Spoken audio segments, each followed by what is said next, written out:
Good morning, students. In the last video lecture, we have studied the eigenplane, modulus of a complex number, argument of a complex number, and conjugate of a complex number. Today, we have discussed the properties of these.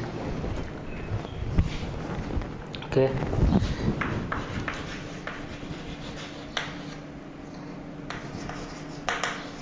Properties of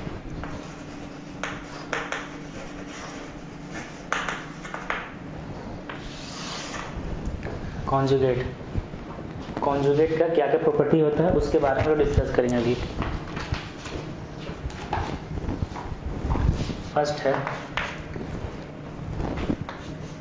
मान लेते हैं कोई complex number z है, इसका conjugate, इसका फिर से दोबारा कॉन्जुगेट करेंगे तो वापस z ही मिल जाएगा।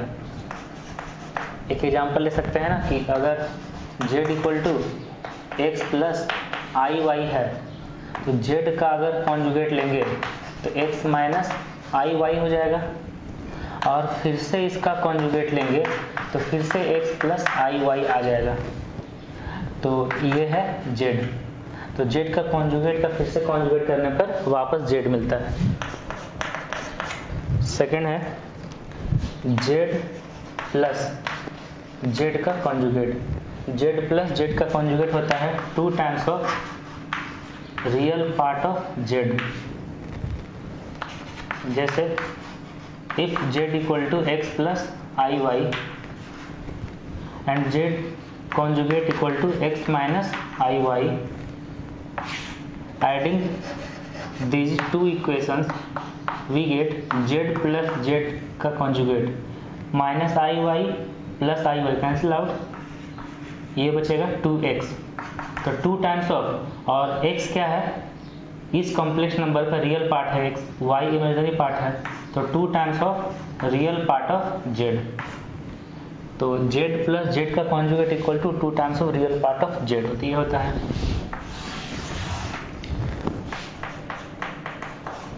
Third, z minus z conjugate. z minus z conjugate, अगर z में से z कॉन्जुगेट माइनस करेंगे तो x कैंसिल हो जाएगा, x कैंसिल होगा और बचेगा 2i imaginary part of z। ये होगा 2i and imaginary part of z। अच्छा, इमेजिनरी पार्ट ऑफ z में i नहीं आता है, लेकिन इसलिए i को साइड में बगल में लिखे हैं, बाहर में लिखे हैं ना।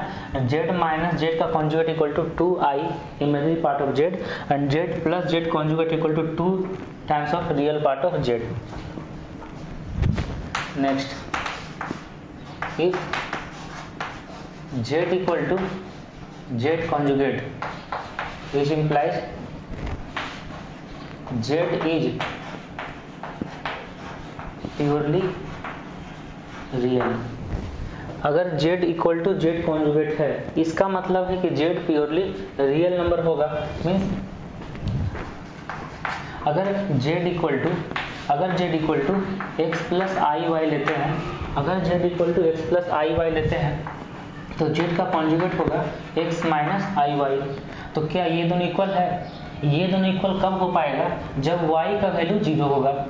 जब y का वैल्यू 0 होगा तो मतलब x जो z है उसमें सिर्फ रियल पार्ट होगा, इमेजिनरी पार्ट 0 हो जाएगा।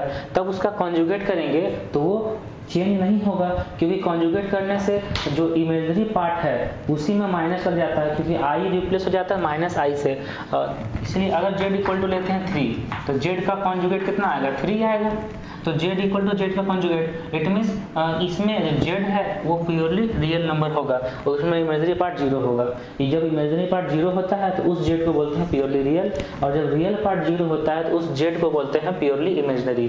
तो z इक्वल टू z का कॉन्जुगेट होगा, it means z is purely real number.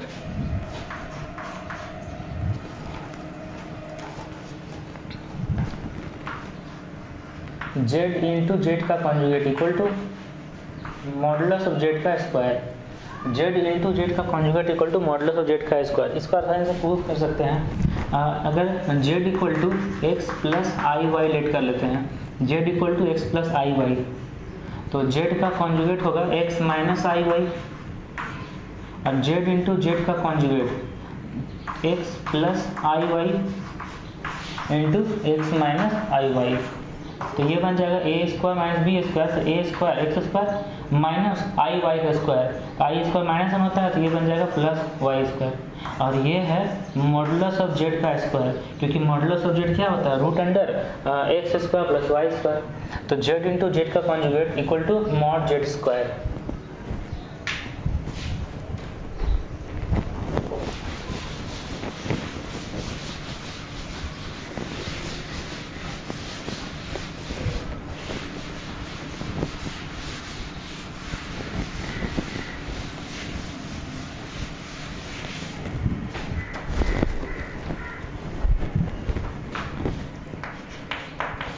Next, property 6.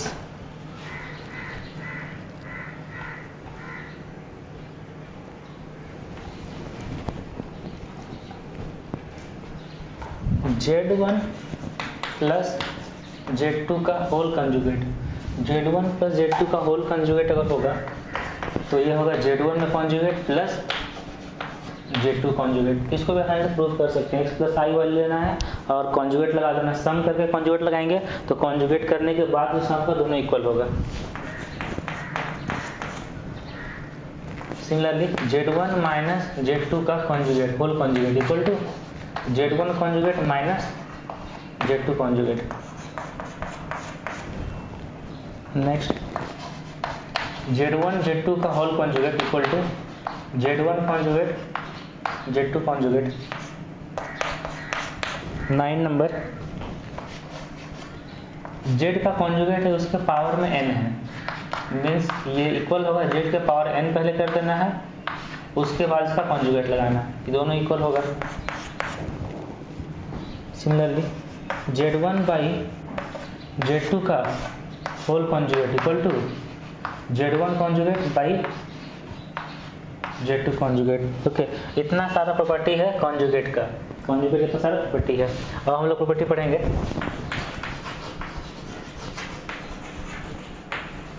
Property of modulus.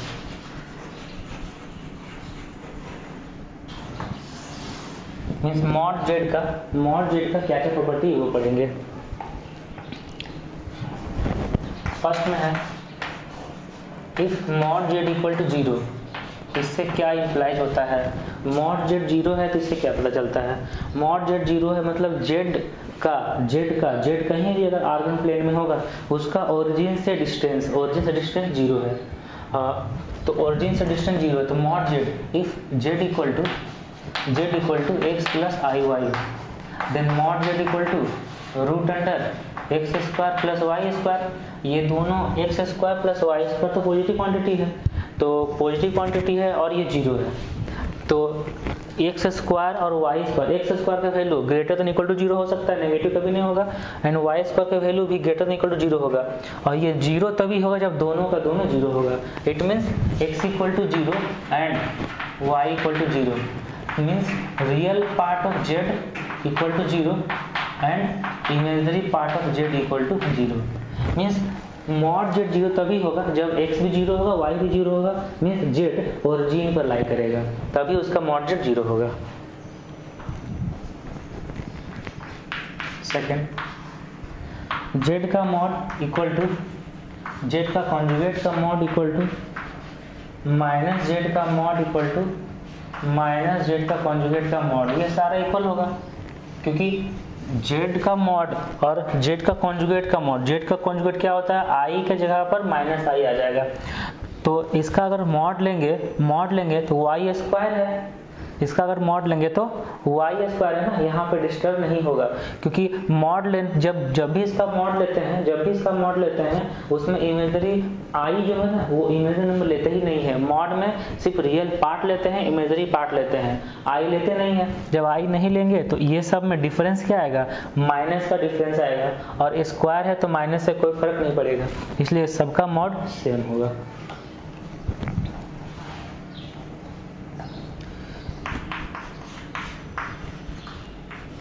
Z1 into Z2 का mod which is equal to Z1 का मॉड इंटू Z2 का mod.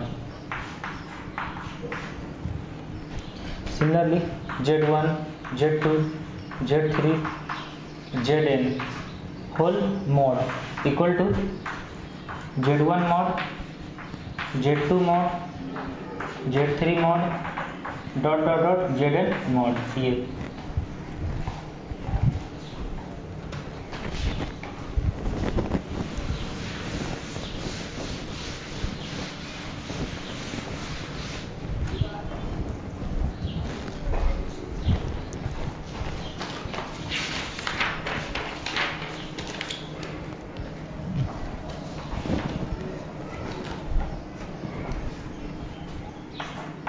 Question 5 similarly Z1 by Z2 का mod Z1 by Z2 का mod equal to Z1 का mod by Z2 का mod.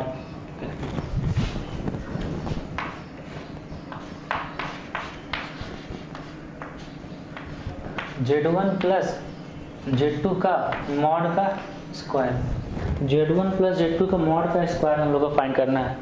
तो एक conjugate वाला में प्रॉपर्टी ऑफ कॉन्जुगेट में एक बताए थे कि Z इंटू जेड का conjugate equal to mod Z का स्क्वायर, Z इंटू जेड का conjugate equal to mod Z का स्क्वायर। तो यहाँ पे mod of Z1 plus Z2 का स्क्वायर है, mod of Z1 plus Z2 का स्क्वायर है, तो इसको लिख सकते हैं Z1 plus Z2 into Z1 plus Z2 का कॉन्जुगेट, क्योंकि Z इंटू जेड का conjugate equal to mod Z square. अगर ये एक Z है तो mod Z square equal to Z into Z का कॉन्जुगेट। क्लियर? अच्छा, अब इसको इंटू करते हैं। अच्छा, Z1 प्लस Z2 और पूरा होल कॉन्जुगेट है, तो ये अलग अलग जा सकता है, Z1 conjugate plus Z2 conjugate. अब इसको इंटू करेंगे तो Z1 conjugate plus Z1 Z2 conjugate plus Z1 conjugate Z2 इसको इससे प्लस Z2 कॉन्जुगेट। अब Z1 कॉन्जुगेट, जैसे Z conjugate equal to mod Z square होता है, तो Z1 कॉन्जुगेट क्या होगा, Z1 का मॉड का स्क्वायर प्लस, और ये Z2 कॉन्जुगेट होगा Z2 का मॉड का स्क्वायर। ठीक। अच्छा, ये अगर Z1 कॉन्जुगेट है तो ये क्या है, इसका कॉन्जुगेट है।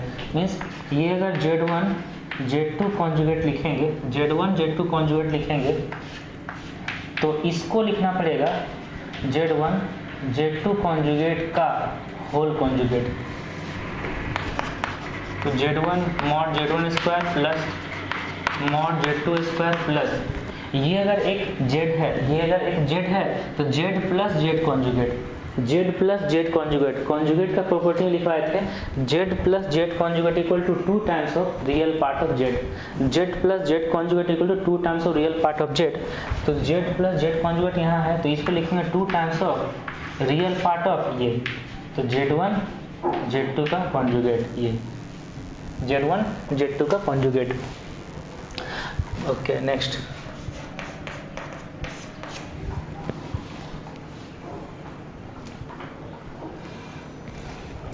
Z to the power n है, इसका मॉड लेना है, तो Z का mod to the power n होगा।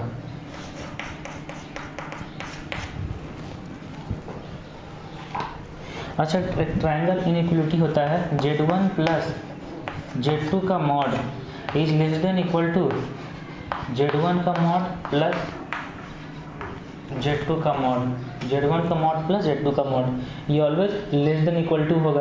अब मान लीजिए कि दोनों अगर पॉजिटिव है, तब तो दोनों इक्वल हो जाएगा, लेकिन अगर Z2 नेगेटिव आया तो इससे लेस होगा, इससे ग्रेटर कभी नहीं होगा। ये ट्रायंगल इनइक्वलिटी है। अगर ट्रायंगल का मान लीजिए कि पैरेललोग्राम का एक साइड Z1 है, एक साइड Z2 है, तो उसका जो रिजल्टेंट आता है वेक्टर में, उसका जो रिजल्टेंट आता है वो होता है Z1 प्लस Z2। तो उसी टाइप से तो थर्ड, अगर ट्रायंगल बनाते हैं तो ये थर्ड साइड होगा, तो थर्ड साइड का जो लेंथ होता है वो दोनों साइड का लेंथ का सम का उससे छोटा ही होता है। थर्ड साइड का लेंथ दोनों साइड का सम से लेस होगा, तो Z1 प्लस Z2 का mod less than equal to Z1 का मॉड प्लस Z2 का मॉड। और उसका जो डिफरेंस होगा Z1 माइनस Z2 का मॉड, Z1 माइनस Z2 का मॉड, ये ग्रेटर देन इक्वल टू होगा Z1 का मॉड माइनस Z2 का मॉड या तो ये लिख देंगे या फिर इसका ही मॉड लगा देंगे। तो दो साइड का डिफरेंस थर्ड साइड से हमेशा ग्रेटर होता है, लेस होता है। अच्छा ये Z1 माइनस Z2 का जो मॉड होगा ना, ये दोनों का मॉड का डिफरेंस है, ये ग्रेटर देन इक्वल टू होगा। ठीक,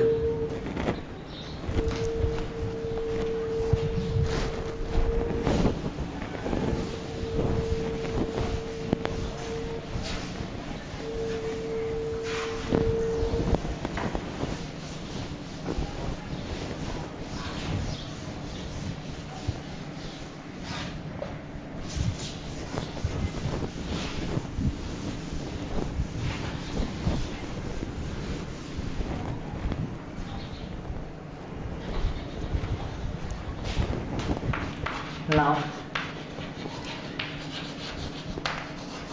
properties of argument। अब आर्गुमेंट ऑफ जेड का प्रॉपर्टी, आर्गुमेंट ऑफ जेड का property, argument of first property है argument of Z1 into Z2 equal to argument of Z1 plus argument of Z2। ये argument of Z1 plus argument of Z2, इसको prove कर सकते हैं। Z1 मान लेते हैं A plus IB and Z2 मान लेते हैं C प्लस ID। तो Z1 इंटू Z2 क्या होगा, Z1 इंटू Z2 दोनों का प्रोडक्ट करना है, A plus IB into C plus ID, A plus IB into C plus ID। तो AC और IB और प्लस ID, तो I स्क्वायर BD तो minus BD, AC minus BD और प्लस IAD प्लस BC। तो ये हो गया Z1 इंटू Z2। अब Z1 इंटू Z2 का आर्गूमेंट फाइंड करना है, Z1 इंटू Z2 का आर्गूमेंट फाइंड करना है। आर्गूमेंट Z2 ये होता है tan inverse y by x ना, tan inverse y by x, तो tan inverse AD plus BC by AC minus BD। ये tan इनवर्स। अच्छा, अब यहाँ पे क्या करते हैं, AC से डिवाइड देते हैं, न्यूमरेटर को और डिनोमिनेटर दोनों को AC से डिवाइड देते हैं। तो AD बाई AC ये होगा D by C, AC divide देंगे तो B by A by 1 minus यहाँ पे होगा B by A into D by C। तो अब tan inverse A plus B by 1 minus AB, ये होता है tan inverse A plus tan inverse B। तो tan इनवर्स इसको लिख सकते हैं tan इनवर्स A इसको मान लेते हैं tan inverse B by A plus tan inverse B by C और tan inverse B by A। tan inverse B by A है आर्गूमेंट ऑफ Z1 प्लस और tan inverse D by C है, tan inverse D by C है argument of Z2। Hence proved.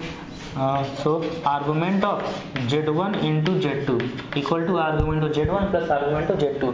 तो यहाँ से ये थोड़ा सा ट्रिक याद रखना है कि आर्गूमेंट का जो प्रॉपर्टी है वो लॉग का प्रॉपर्टी से चलेगा। जैसे लॉग Z1 इंटू Z2 रहता है तो क्या होता है log Z1 plus log Z2। उसी टाइप से argument of Z1 into Z2 है तो argument of Z1 plus argument of Z2।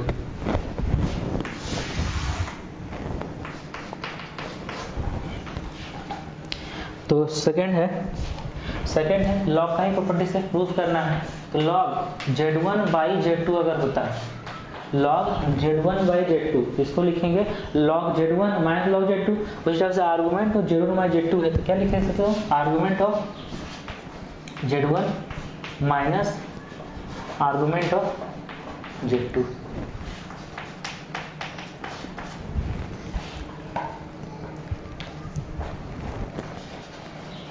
Argument of z का कॉन्जुगेट इक्वल टू, अच्छा next video last video lecture में हम लोग प्रूफ किए थे कि अगर जेड का कॉन्जुगेट करते हैं तो वो रियल एक्सिस के अबाउट इमेज होता है। अगर कोई फर्स्ट क्वाड्रेंट में जेड है उसका कॉन्जुगेट करेंगे तो फोर्थ क्वाड्रेंट में आ जाएगा, और फर्स्ट क्वाड्रेंट में अगर जेड है उसका आर्गुमेंट थीटा है तो उसका कॉन्जुगेट का आर्गुमेंट क्या होगा, माइनस थीटा।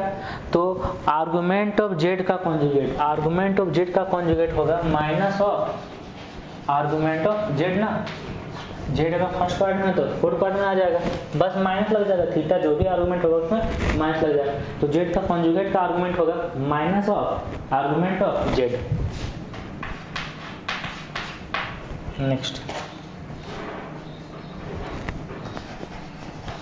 अच्छा आर्गुमेंट ऑफ 1 बाई जेड का कॉन्जुगेट, तो आर्गुमेंट ऑफ 1 बाई जेड का कॉन्जुगेट इसको लिख सकते हैं argument of 1 minus argument of z का conjugate.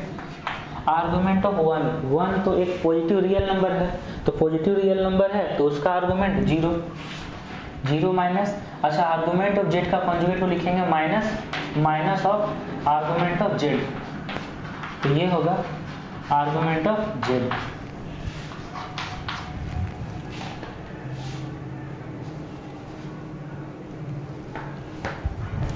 Now argument of z by z का conjugate, argument of z by z का कॉन्जुगेट ये होगा argument of z minus argument of z का conjugate, argument of z minus, अच्छा argument of z का conjugate क्या लिखेंगे, minus of argument of z, अभी हम लोग प्रूफ किए ना ये, तो ये होगा argument of Z plus argument of Z means 2 times of argument of Z.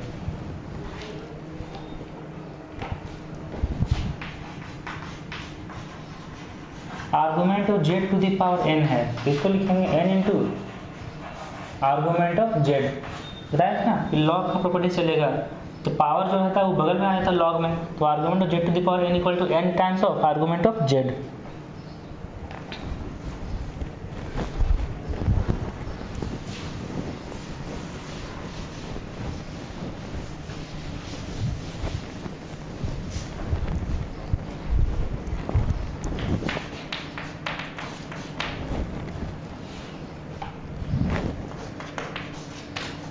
If Z is purely imaginary, if Z is purely imaginary means Z अगर प्योरली इमेजिनरी है, Z कहाँ लाई करेगा, y एक्सिस पर लाई करेगा, प्योरली इमेजिनरी है ना, real part 0, तो y axis पर लाई करेगा या तो प्लस y एक्सिस पर या तो नेगेटिव y एक्सिस पर, तो इसका आर्गुमेंट कितना हो, या तो प्लस π/2 या फिर माइनस π/2। तो if Z is purely imaginary then argument of Z equal to plus minus π/2। If Z is purely real, then argument of Z equal to 0 और पाई, या तो प्योरली रियल है तो एक्स एक्सिस पर होगा, या तो पॉजिटिव एक्सिस या तो नेगेटिव एक्सिस। अगर पॉजिटिव एक्सिस होगा तो उसका आर्गुमेंट 0 और अगर नेगेटिव एक्सिस होगा तो उसका आर्गुमेंट पाई।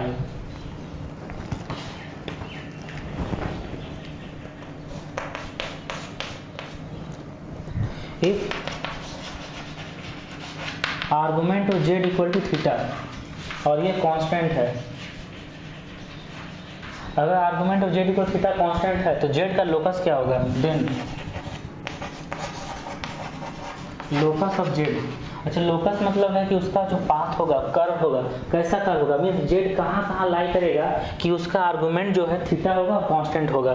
तो मान लेते हैं कि ये आर्गुमेंट प्लेन है, अगर इसका आर्गुमेंट थीटा है, थीटा मतलब ये थीटा अगर है, अगर ये कांस्टेंट है, कांस्टेंट यही इसी लाइन पे होगा ना, तो जेड का लोकस क्या होगा, यही लाइन पे होगा। वो लाइन क्या है, एक थीटा बना रहा है एंगल, तो अच्छा ये जो जेड है वो ओरिजिन पे लाई नहीं कर सकता, कि ओरिजिन पे लाई करेगा तो उसका तो आर्गुमेंट 0 हो जाएगा ना, आर्गुमेंट डिफाइन नहीं होगा, उसका मॉडुलस 0 हो जाएगा।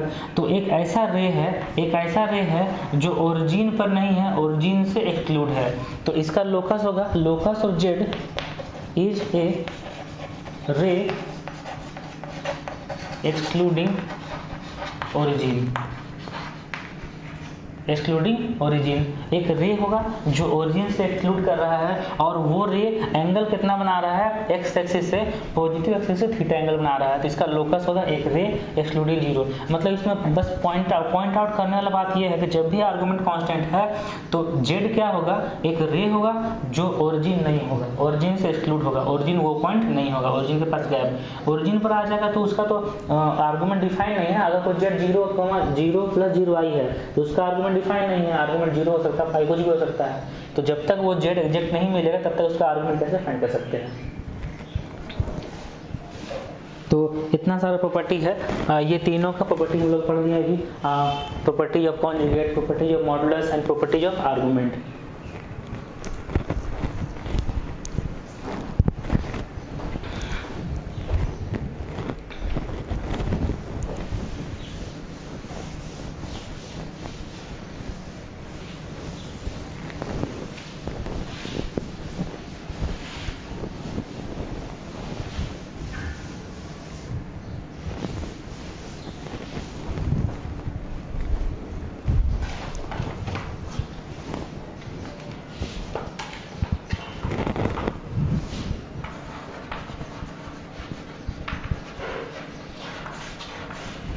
हम लोग कुछ क्वेश्चंस कर लेते हैं।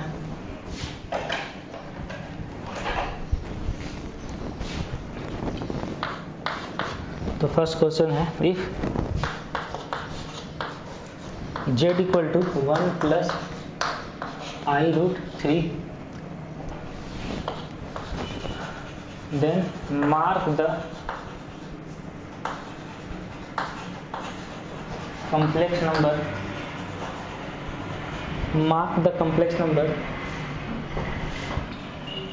z conjugate minus z conjugate mark करना है। आर्गन प्लेन में बताना है कि ये चारों कॉम्प्लेक्स नंबर कहाँ पे होगा। तो ये अगर आर्गन प्लेन है, सपोज करके चल रहे हैं, तो z, पहले z को मार्क करना है। z क्या है, 1 + i√3, z है 1 + i√3, तो z = क्या हो जाएगा, 1, ये लाई करेगा 1, दोनों पॉजिटिव है तो फर्स्ट क्वाड्रेंट में, तो x में 1, y में √3, तो ये होगा, मान लेते हैं ये होगा z 1, अच्छा अब फाइंड करना z का कॉन्जुगेट। z का कॉन्जुगेट होगा 1 - i√3, ये पॉइंट देगा 1, -√3, x में पॉजिटिव y में नेगेटिव, x में पॉजिटिव y में नेगेटिव, ये पॉइंट होगा, ये होगा z का कॉन्जुगेट 1, -√3, ये z का कॉन्जुगेट। अच्छा फाइंड करना -z में माइनस ऑफ 1 + i√3, ये होगा -1 - i√3, ये पॉइंट होगा -1, -√3, ये हो जाएगा थर्ड क्वाड्रेंट में -1 - √3, तो ये होगा -z -1, -√3। अच्छा अब फाइंड करना है -z का कॉन्जुगेट, तो माइनस और z का कॉन्जुगेट हम लोग फाइंड किए 1 - i√3, ये होगा -1 + i√3, ये पॉइंट देगा -1, √3, तो -1 x में y पॉजिटिव सेकंड क्वाड्रेंट में आ जाएगा, तो ये होगा -z का कॉन्जुगेट, ये होगा -1, √3। तो एक यहाँ से एक बात क्लियर हो रहा है कि अगर z है, z का कॉन्जुगेट लेना है, तो x एक्सिस के अबाउट ये इमेज आ जाएगा, ओके, बस यही ध्यान देना था और उसके बाद हम लोग सारा चीज़ आराम से फाइंड कर लिए।